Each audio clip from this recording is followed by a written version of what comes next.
Okay, I wanted to jump on here today and look through this market sentiment. We can see right here, that's this past week. The sentiment for bearishness was over 60%, which is kind of ridiculous. I've highlighted here in blue everything that's over 40%, and we'll go through real quick. I'm going to go pretty fast, but it's almost never over 60% bearish sentiment in the market. We see it back here in 2022 when the market was taking a drastic downturn off of a large bull cycle, and then we don't see it again till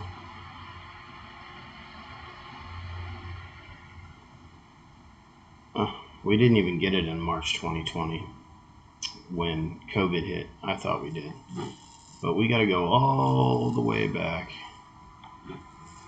here to 2028 when it hit 60% in October of 2008. And that was obviously a major market crash there. We see it kind of really start. We've been working at this point since May, when bearish sentiment was below 30%, feeling pretty good, right? We top out at 1408 on the S&P 500, and then it's not until October that we've shaved over 40% of the S&P, and bearish sentiment actually hit 60%. But that's not the end of it. It keeps going down from there until we get to 712, almost a year after the start, in March of 2009, and we've shaved 50% of the S&P 500 off of the high back here from 1408 as a weekly closing to 712, but bottoming out below 700 on the dailies. And bearish sentiment that's the only time I ever saw it at 70%. But I just want to highlight here that this was a long road down. All the way back in 2006, we start to see some shakiness. Yeah, May of 2006. Before that, everybody feels pretty good.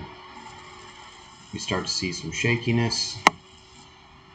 We're still climbing. You know, we're having up days, we're having down days. We get over 1500 on the S&P, we come back down, we get back over 1500. 2007, we hit an all-time high, 1562. And then within 3 weeks of that all-time high, we've got some pretty high numbers here. We have a 4-month run of just everybody's scared. Everybody knows what's coming. You know, this is the time everyone was building their puts in the market, getting ready for that big collapse that's coming. And here in March of 2009, again, we hit our low, and then we go on another run of 1 year.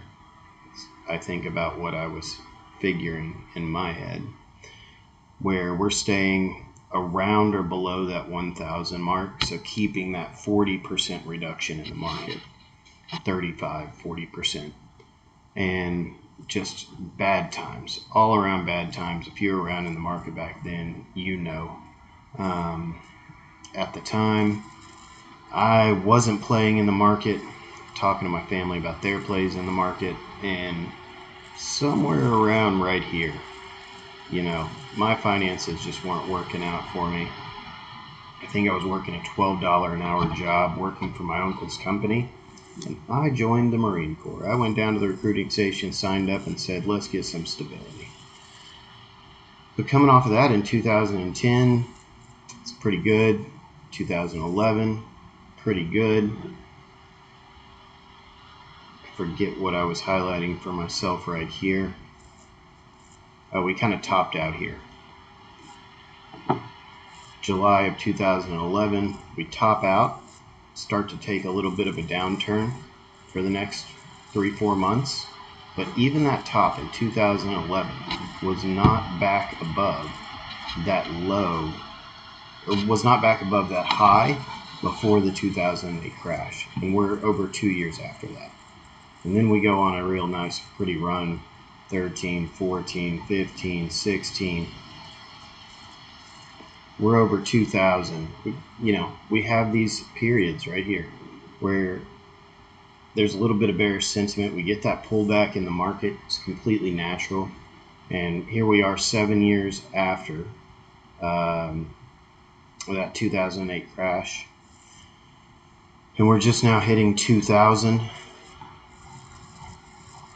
But we're going on a run. We're not having many bad days. 2018, we have a couple of bad days. We pull back a little bit. We can call it consolidation, whatever you want. Then it picks back up. We're back running, right?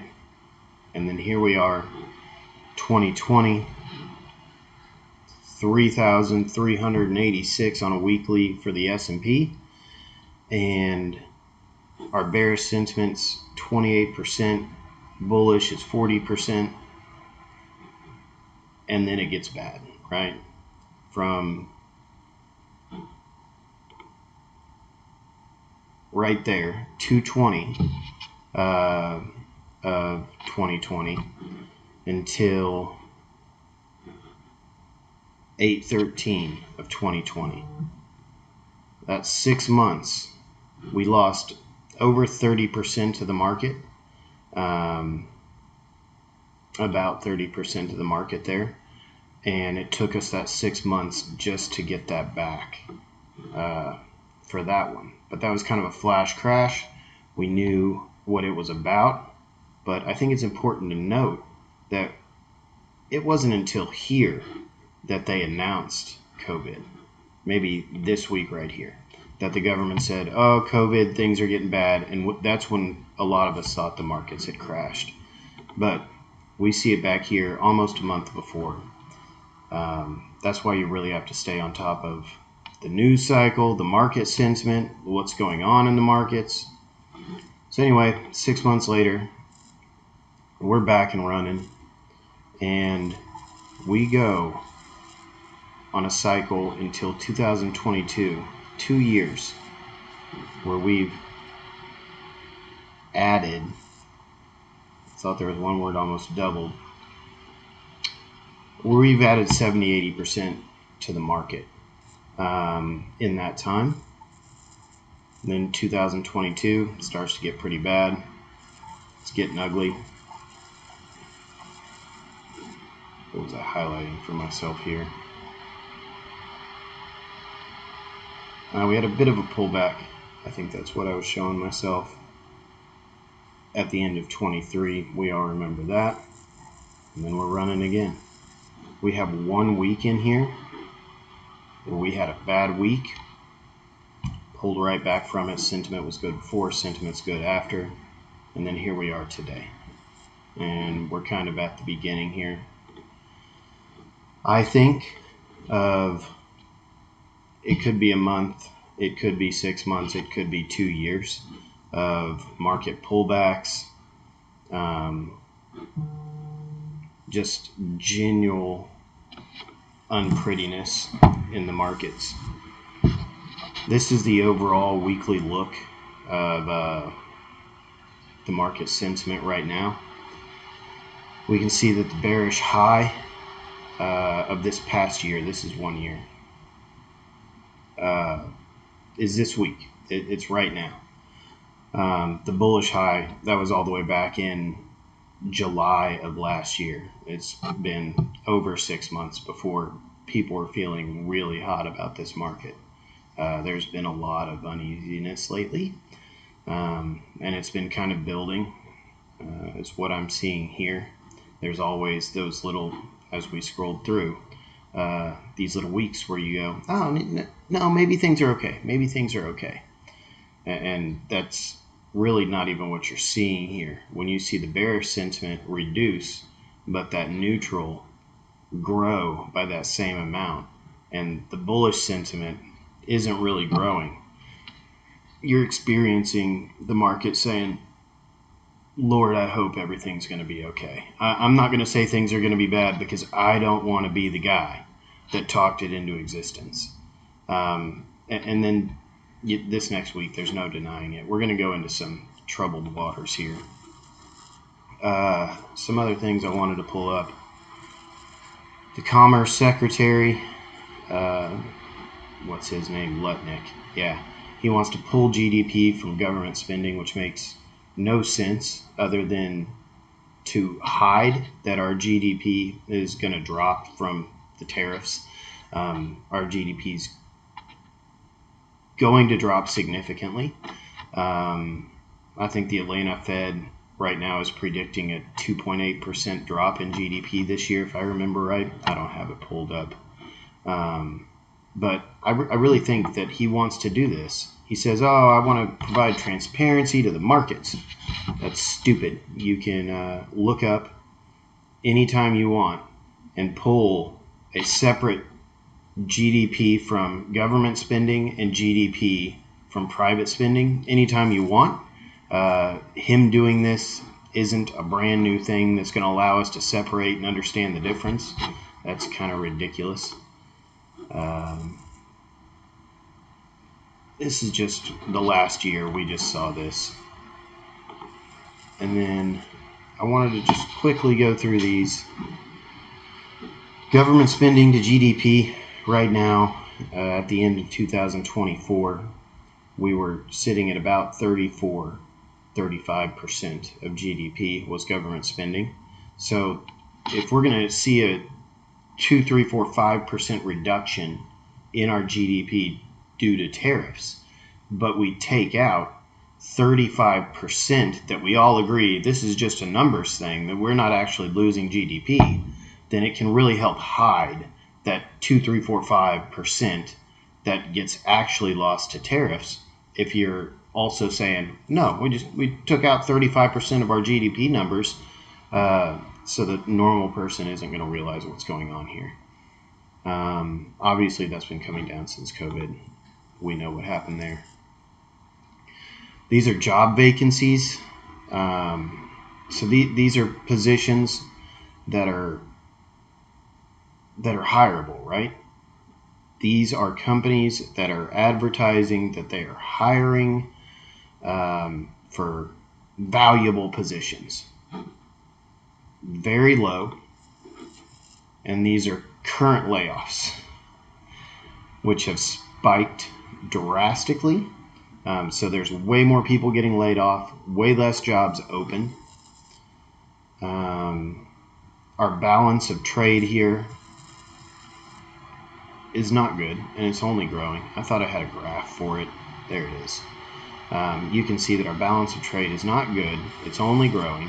Let's look at the 5-year, and it's coming back down to this March 2022 number, which, as we just saw, is right before when the market sentiment got bad and we ended up having a pullback in the market, a severe pullback in the market that we all thought that, not we all, a lot of us thought there was going to be a recession. Turned out there wasn't.